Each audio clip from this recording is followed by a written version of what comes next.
Canada and the Architecture of Inherited Authority. Episode 5, The Perception Machine.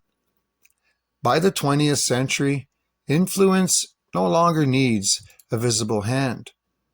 It does not move through singular decisions or isolated acts of persuasion. It spreads into systems that define the environment in which decisions are made. Medicine, media, psychology, intelligence research, law, and political communication begin to function inside the same expanding field, the management of human response at scale. In Canada, governance still appears parliamentary on the surface, but the operational reality begins to shift into something more layered.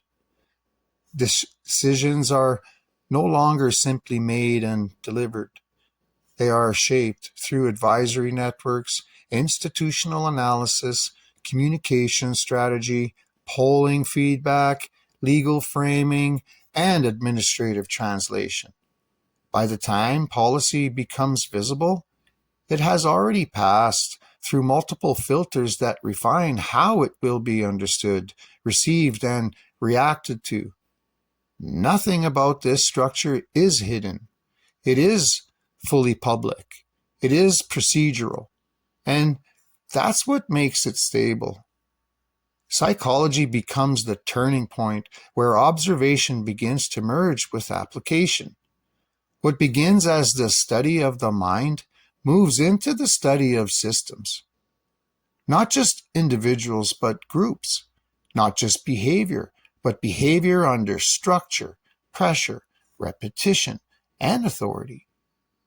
In Britain, this trajectory is reflected in organizational psychology traditions associated with Tavistock, where institutions themselves become objects of psychological study.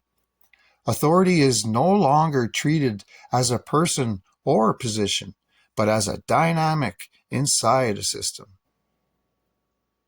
How groups conform, how leadership is internalized, how perception shifts under controlled environments. Once behavior is understood as system responsive, it becomes usable as design input. At the same time, wars and political intelligence structures and escalations take place. MKUltra represents one of many documented expressions of a wider shift. Psychological science entering classified environments where perception, cognition, memory, and response are tested under extreme conditions. These programs are not isolated. It is distributed through contracted research environments, hospitals, and universities where scientific legitimacy and intelligence objectives overlap inside controlled secrecy.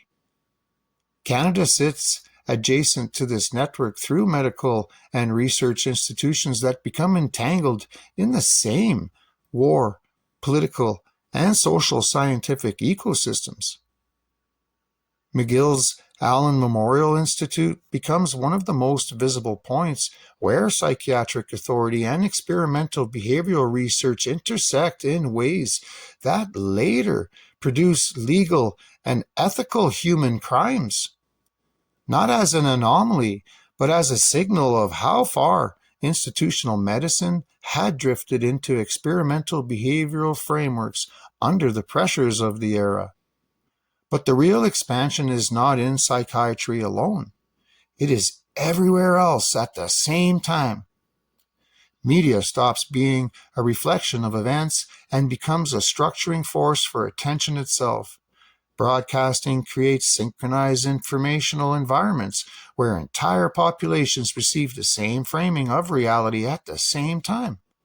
In Canada, national broadcasting infrastructure, CBC, reinforces this effect across vast geographic and cultural distances, producing a shared narrative surface that defines what is collectively seen and discussed. Political communication evolves alongside it. It no longer operates as simple Messaging from government to public, it becomes iterative. Polling measures response, messaging adjusts, narrative is recalibrated, and the cycle repeats. Policy formation begins to anticipate reaction before action is finalized.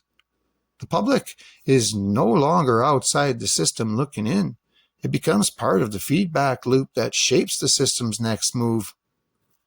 Law operates in parallel, translating political intent into structured procedural language that becomes increasingly removed from direct readability. Meaning is no longer carried in a single statement. It is distributed across legal frameworks, administrative systems, and interpretive layers that require institutional access to fully decode. Advertising develops on the same timeline, but through commercial channels. Desire is not assumed, it is constructed. Identity is not expressed, it is aligned. Emotional response is not incidental, it is engineered through repetition, symbolism, and association.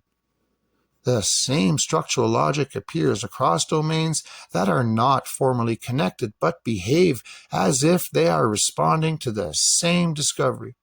Human perception is not fixed. It is responsive to the environment. And slowly, without coordination, these systems begin to converge in effect. Psychology studies perception. Intelligence probes its limits. The media distributes it. Politics reacts to it. Law encodes it. Commerce shapes it.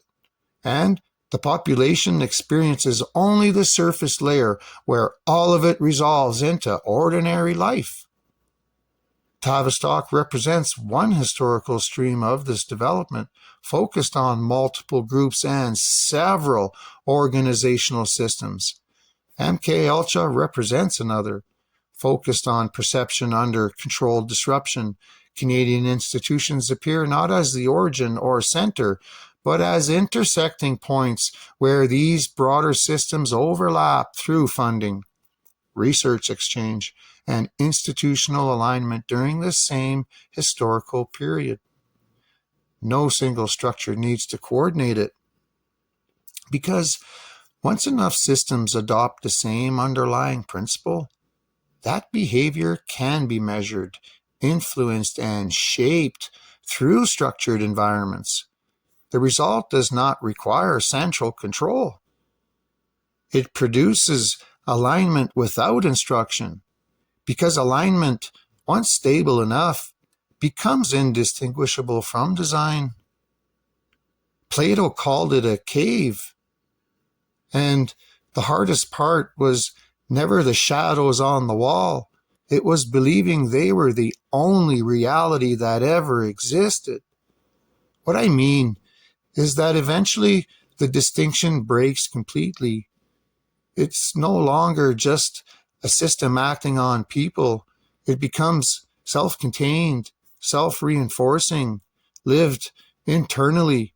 People don't just exist inside the structure, they maintain it. They carry its boundaries, enforce its logic, and reproduce its limits as reality. The guard and the prisoner collapse into the same role, and the room no longer needs walls because it is now held in place from within.